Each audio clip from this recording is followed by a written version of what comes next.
Pastor David Poyong Cho. Como experimentar Deus diariamente? Alguns anos atrás, eu viajava por vários países. Em certo país, preguei cerca de 30 vezes a grupos que contavam com um total de mais de 25 mil pessoas. Embora alguma destas reuniões tivessem resultados espirituais duradouros, fiquei grandemente perturbado pela condição da maioria das igrejas nesse país. Havia muitas igrejas lindas, mas aos domingos quase todas encontravam-se vazias.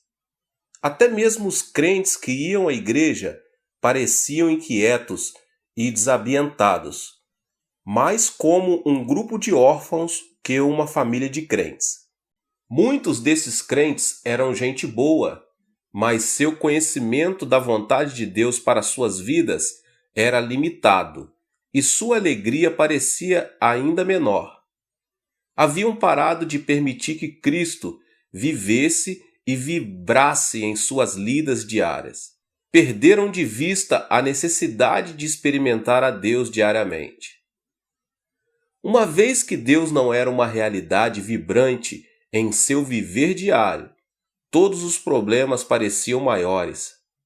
Não estavam continuamente sintonizados com a voz que lhes daria a direção correta. Iluminavam suas vidas cristãs com uma lâmpada de 40 watts. Embora o poder de Deus lhe desse eletricidade suficiente para iluminar seu mundo todo. E tal acontece, muitas vezes, com cada um de nós. Nós, os crentes, temos ouvido com frequência a respeito da graça de Cristo. Esta palavra tinha um conteúdo vivo no começo de nosso viver como crente, embora ela ainda agrade ao ouvido. Há muito ela tem se tornado apenas uma expressão teológica. No grego, graça é caris. Quando os gregos mais experientes veem um lindo cenário, uma montanha alta e verde com regatos cristalinos, dizem caris. Quando ouvem música de uma beleza que prende a mente, levando às alturas do deleite, dizem caris. Caris refere-se a um elemento especial da beleza natural, nas belas artes, na música e nas lindas canções dos seres humanos. A graça é provida mediante a vida de Cristo na terra e sua morte na cruz. Por meio da aceitação da sua graça, pela fé, Cristo vem a você e o transforma em uma criatura de beleza. Ele muda o seu caráter e, à medida que você lhe permite, ele cria e desenvolve em você uma linda e nova personalidade. Ele pode tornar lindo o seu lar. Ele pode tornar maravilhosa a sua vida. Em Efésios 1:6 lemos: a riqueza da sua graça, que Deus derramou abundantemente sobre nós. Esta é uma graça que não deve ser experimentada apenas uma vez em sua vida, mas em muitas ocasiões. Cerca de 20 anos atrás, minha sogra e eu visitamos uma das piores casas que já vimos. A família que aí residia tinha 10 filhos, mas era destituída de posses materiais. O pai era alcoólatra. Este homem, em certa época, também havia sido viciado em narcótico. Um sobrinho seu, presidente de uma das melhores faculdades médicas da Coreia, fez tudo o que encontrava ao seu alcance para curar o vício do tio, mas não conseguiu. Pôde apenas levá-lo ao modificar o hábito, passando de narcótico para o álcool. Esta mudança, contudo, acarretou uma situação pior. Seu tio, pai de 10 filhos, com o tempo, tornou-se alcoólatra crônico. Bebia desde cedo até tarde da noite. Seus filhos engraxavam sapatos, tentando ganhar dinheiro suficiente para sustentar a família. mas o pai tirava todo o dinheiro que eles ganhavam para comprar bebida em vez de alimento. O dinheiro que o pai porventura ganhava também era usado para o álcool. Sem dinheiro, a família toda vivia como mendigos. Quando tive a oportunidade de falar com a esposa dele a respeito da vida em Jesus Cristo, ela encontrava-se muito triste.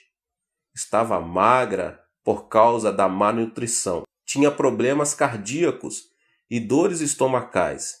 E seu estado mental era de profunda depressão.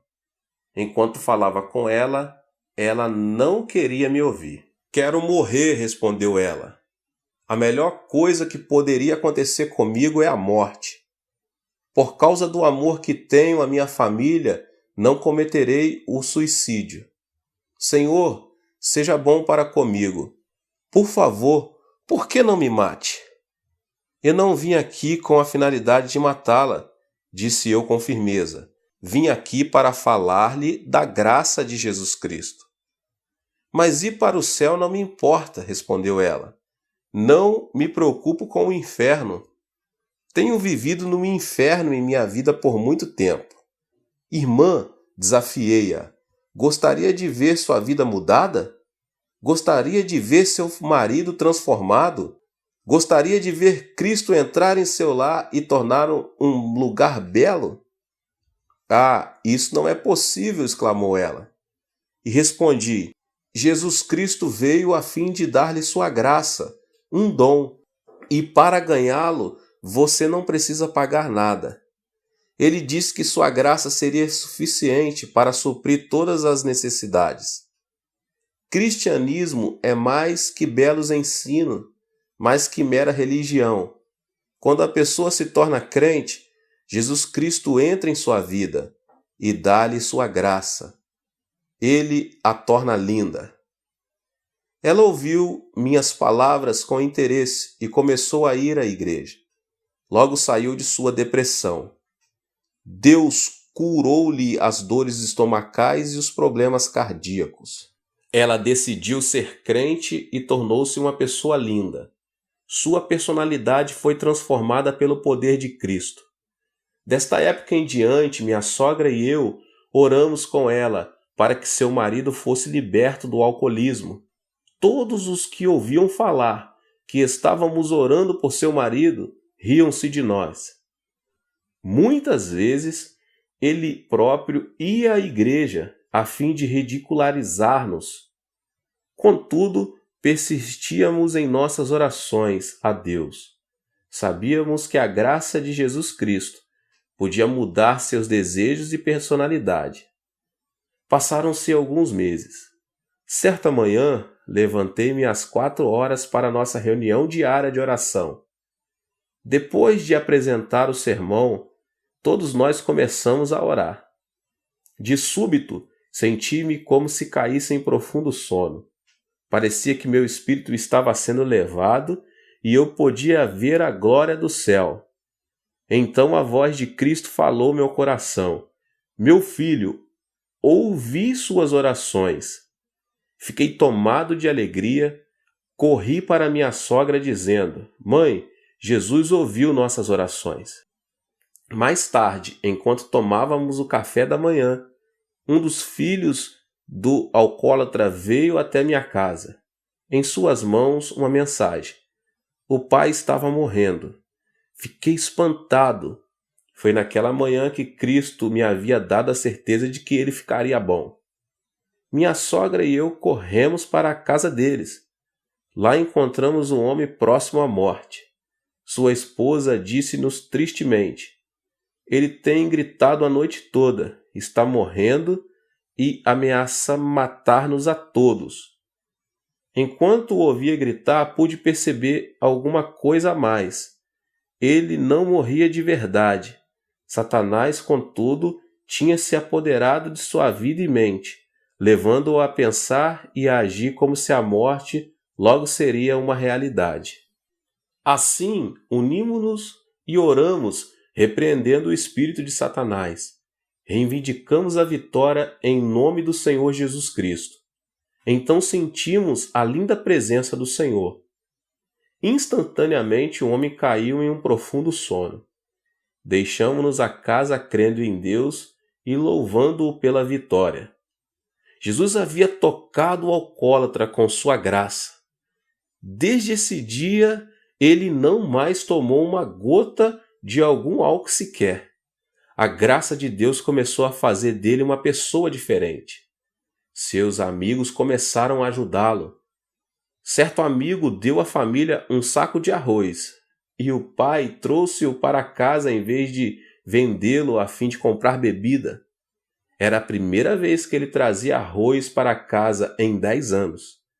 A esposa dele ficou tão comovida que começou a chorar. Então ela se lembrou de meu sermão sobre pagar o dízimo. Ela separou a 10ª parte do arroz, mas não se sentia à vontade em dá-la a Deus. Ora, Jesus, argumentava ela, tu sabes que precisamos deste arroz. Compreenderás se não dermos o dízimo dele. Assim, ela colocou a 10ª parte do arroz de volta no saco.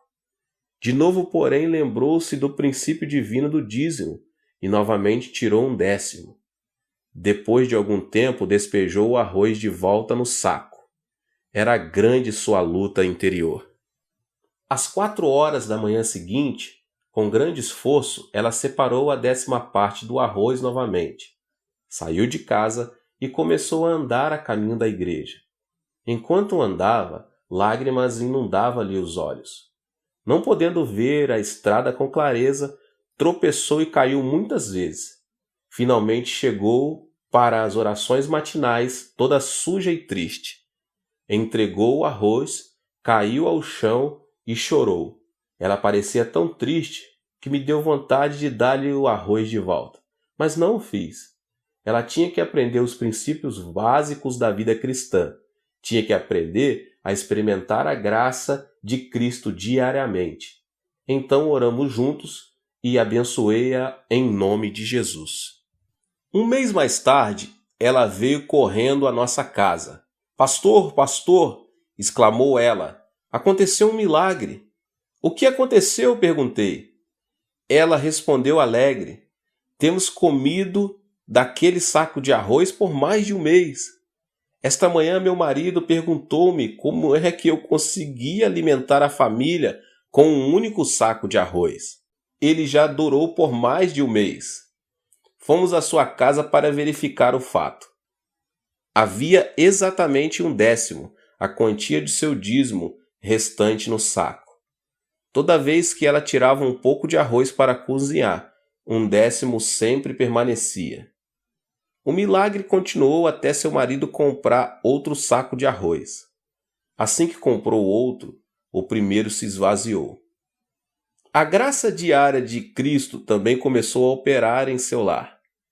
Por causa da pobreza da família, todos os filhos trabalhavam arduamente o dia todo. Então os filhos começaram a frequentar a escola.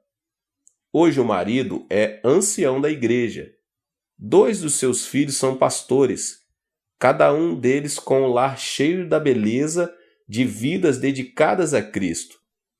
Esta família inteira aprendeu a importância de experimentar a graça de Cristo diariamente. Há 4 palavras na língua grega para expressar diferentes tipos de amor. Uma palavra é eros. Este é o tipo de amor que sentimos pelo sexo oposto. Amo muito a minha esposa e ela também me ama. Quando me encontro fora, em viagem evangelística no exterior, procuro escrever-lhe uma carta todos os dias. Contudo, posso perceber alguns sentimentos egoístas em nosso amor, pois há momentos em que desejo que ela me ame ainda mais do que a amo. Há ocasiões em que ela deseja receber mais amor do que oferece. De modo que, em certas oportunidades, discutimos. Discussões essas que nascem de uma luta pelo poder, em vez da estabilidade do amor abnegado. Estou no Ministério da Palavra por mais de 2 décadas. Durante este período, tenho aconselhado muitos casais com problemas conjugais. A maioria desses problemas foi causada por amor egoísta e autocentralizado. O amor de Deus é diferente. O seu não é o amor egoísta eros. Outra palavra para amor é filéu. Este é o tipo de amor que existe entre amigos. O amor dos amigos é menos egoísta, mas ainda há restrições. Enquanto a pessoa tem abundância e prosperidade, ela terá muitos amigos. Mas no momento em que chega o fracasso nos negócios ou outras dificuldades, muitos amigos, um a um, a deixam. O amor filéu também falha ao enfrentar problemas. Storge é uma terceira palavra grega para amor. Este é o tipo de amor entre os pais e os filhos. Esta espécie de amor envolve um tipo diferente de dedicação. Durante a Guerra Coreana, muitas pessoas foram para Busan, no extremo sul da Coreia. A maioria das pessoas que viviam aí, minha cidade natal, eram muito pobres, com escassamente o necessário para cada dia. Era quase impossível conseguir trabalho. Desesperados pela falta de alimento, até mesmo roubávamos. Quando os soldados norte-americanos começavam a transportar carvão do porto de Busan, muitos meninos como eu subíamos nos vagões como formigas famintas. Roubávamos carvão suficiente para vender a fim de comprar alimento e roupa para passar uma pequena porção do severo inverno. Certo dia, um grupo de refugiados subiu num trem de carga para roubar carvão. Um militar norte-americano correu para eles gritando que descesse. Apavorados, pularam fora do trem. Um menino de 7 anos de idade encontrava-se no grupo que fugia. Ele começou a correr com o restante do grupo, mas viu um pouco de carvão caindo debaixo do trem. Entrou, arrastando-se debaixo do trem para retirá-lo. No momento em que ele alcançava o carvão, o trem começou a mover-se. As pessoas que estavam por perto gritaram, mas ninguém ousou salvar o garoto. Então, um senhor de meia idade correu para debaixo do trem. Com o impulso de sua força, ele empurrou a criança para fora, jogando-a de cima dos trilhos. Mas o homem já não estava seguro. A seguir, ouvimos o ruído dos ossos do homem, quebrando-se à medida que as rodas de aço estraçalhavam-lhe o corpo. O homem deu a vida por aquele menino. Era seu pai. Tal é o amor de pais cuidadosos. O amor Storge leva os pais a ações heróicas. É um maravilhoso tipo de amor, mas ele também tem seus limites. É um amor limitado aos pais e aos filhos. Na língua grega, o amor de Deus é ágape. Ágape é diferente de eros, diferente de filéu e diferente de storge. Ágape é um amor incondicional, o amor de Deus mostrado mediante a vida de Cristo e de sua morte na cruz do Calvário. Deus não nos ama porque podemos dar-lhe algo de volta. Ele não nos ama porque podemos passar horas alegres de amizade com Ele. Ele não nos ama porque tenhamos alcançado algum ponto de perfeição humana. Deus nos ama sem condições. Deus é amor e é de sua natureza amar. Cristo viveu uma vida sem pecados e de livre e espontânea vontade sofreu a morte de torturas de um criminoso por causa do amor ágape. Cristo sofreu na cruz a morte que era nossa. Por meio de Cristo, Deus provou que nos ama, a você e a mim, a despeito de nossos pecados, nossas fraquezas e do fato de não merecermos o seu amor. Se você colocar sua fé em Deus, Ele pode purificá-lo dos seus pecados e conceder-lhe o perdão. Com a ressurreição de Jesus, provou-se o poder de Deus, poder que pode dar força às nossas debilidades. Deus apresenta um convite a todos nós.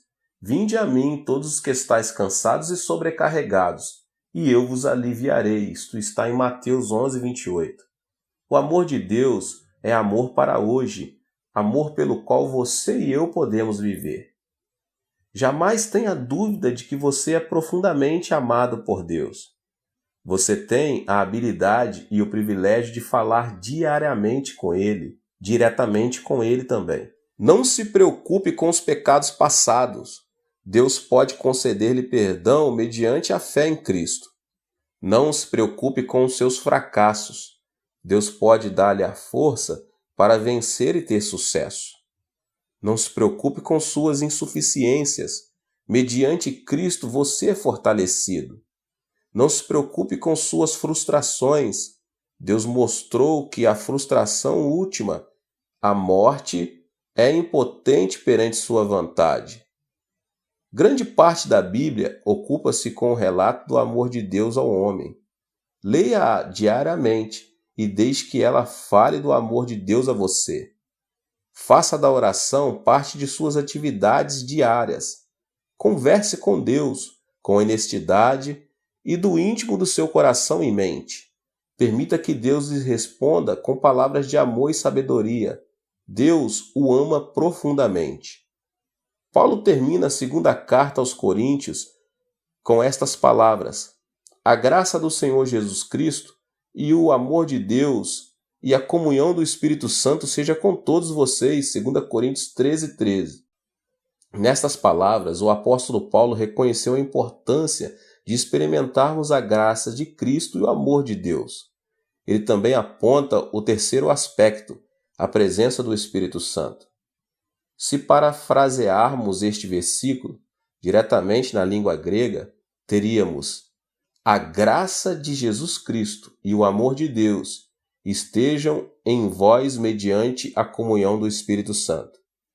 O Espírito Santo é o meio pelo qual recebemos a graça de Jesus e o amor de Deus. A palavra grega para comunhão neste versículo é koinonia, que significa companheirismo, a qual envolve três aspectos distintos. Os dias do Antigo Testamento foram a época em que o nosso Pai Celestial lidou com o homem mais diretamente que nas eras seguintes. Então o Pai enviou seu Filho, Jesus Cristo, que viveu e andou entre os homens por 33 anos. Enquanto vivia na terra, Cristo falou de outro que viria depois dele. E rogarei ao Pai, e ele vos dará outro Consolador, a fim de que esteja para sempre convosco, o Consolador, o Espírito Santo, que o Pai enviará em meu nome. Esse vos ensinará todas as coisas, e vos fará lembrar de tudo o que vos tenho dito. João 14, 16 e 26. Hoje, mediante a pessoa do Espírito Santo, podemos experimentar o amor de Deus e a graça de Cristo. O Espírito Santo é uma pessoa, o terceiro membro do Deus triuno e uno. Não podemos verdadeiramente conhecer a pessoa somente por seu nome, nem mesmo mediante uma apresentação formal ou uma polida de troca de cumprimentos. Só conhecemos uma pessoa por meio da comunhão íntima e do partilhar amor mútuo.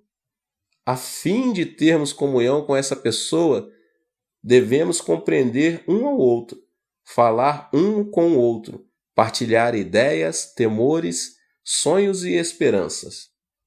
A fim de experimentar Deus diariamente, é preciso que tenhamos este tipo de comunhão com o Espírito Santo. Devemos dar-lhe acolhida em nosso coração, falar com ele sinceramente e desfrutar de sua presença.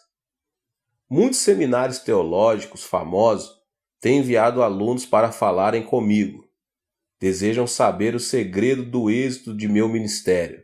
Minha resposta tem sido: tenho tido sucesso por causa do Espírito Santo.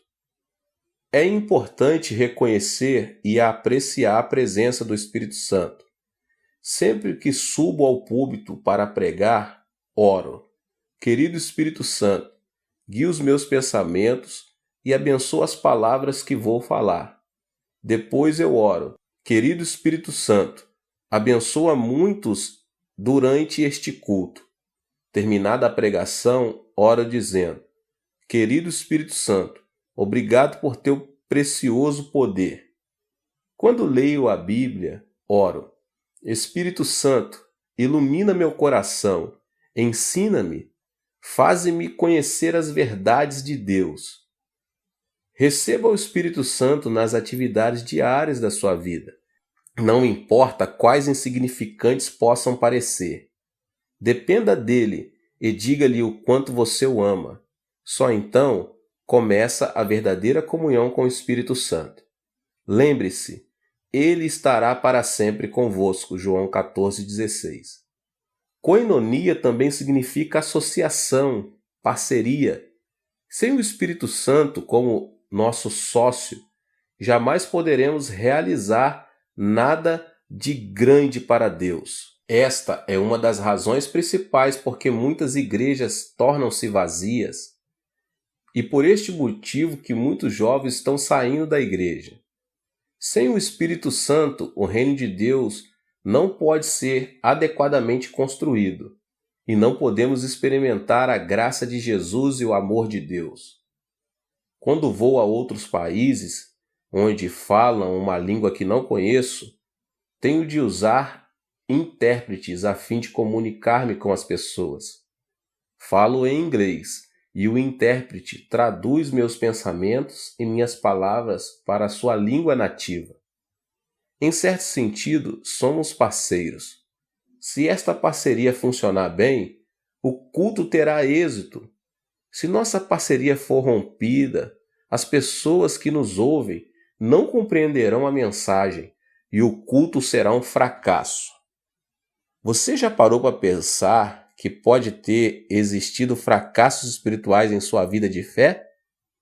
Fica a imaginar porque há pouco êxito em sua vida de oração? Você sabe por que os milagres não são abundantes em seu andar cristão?